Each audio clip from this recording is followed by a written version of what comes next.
எண்ணெய் கிடங்கு மீது தாக்குதலை நடத்தியிருக்கிறது ஈரான். அது சார்ந்த காட்சிகளை நாம் பார்த்து வருகிறோம். இது குறித்த கூடுதல் விவரங்களை நம்முடைய சிறப்பு செய்தியாளர் முகிலனிடம் கேட்கலாம். முகிலன், எண்ணெய் கிடங்கு மீது தாக்குதல் நடத்தப்பட்டது என்பது எந்த அளவிற்கு முக்கியமாக கவனிக்க வேண்டிய ஒரு தாக்குதலாக உள்ளது? அபிநயா, ஈரான் தொடர்ந்து தனது தாக்குதலை விரிவுபடுத்தி வருகிறது. குறிப்பாக அமெரிக்க நிலைகள் மீதுதான் இதுவரை தாக்குதலில் ஈரான் ஈடுபட்டு வந்தது. ஆனால் தற்போது, அதாவது சவுதி அரேபியாவுக்கு சொந்தமான ஒரு எண்ணெய் சுத்திகரிப்பு ஆலை மீது இந்த தாக்குதலை நடத்தியிருக்கிறது. உலகிலேயே ஒரு மிகப்பெரிய ஒரு எண்ணெய் சுத்திகரிப்பு ஆலை தான் இந்த அராம்கோ. இது சவுதி அரேபியாவில் இருக்கிறது.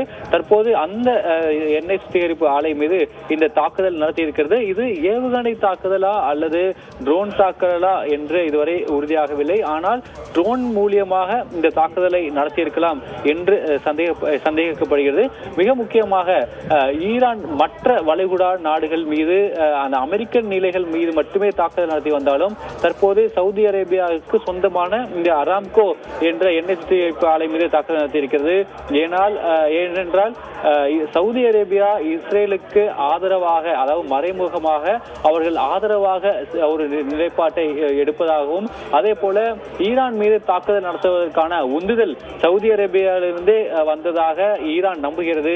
அதனாலேயே தற்போது சவுதி அரேபியாவுக்கு சொந்தமான ஒரு மிகப்பெரிய எண்ணெய் சுத்திகரிப்பு ஆலை மீது இந்த தாக்குதல் நடத்தப்பட்டிருக்கிறது. அபிநயா.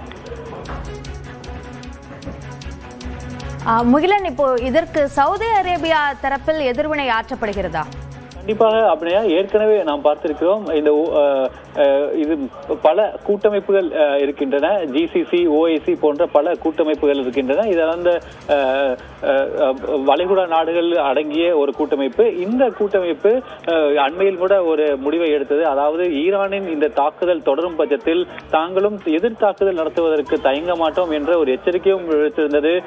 நாம் மற்ற நாடுகளை எடுத்துக்கொண்டால், கத்தாராக இருக்கட்டும் அல்லது கத்தார் போன்ற மற்ற நாடுகள் மீது நடத்தக்கூடிய தாக்குதலுக்கு அவர்கள் பெரிய அளவில் எதிர்வினை ஆட்டுவதில்லை. ஆனால் இப்போது சவுதி அரேபியா மீது ஈரான் தாக்குதலை தீவிரப்படுத்தியதை அடுத்து சவுதி அரேபியா தனது தாக்குதலை தொடுப்பதற்கு அதிக வாய்ப்புகள் இருக்கிறது.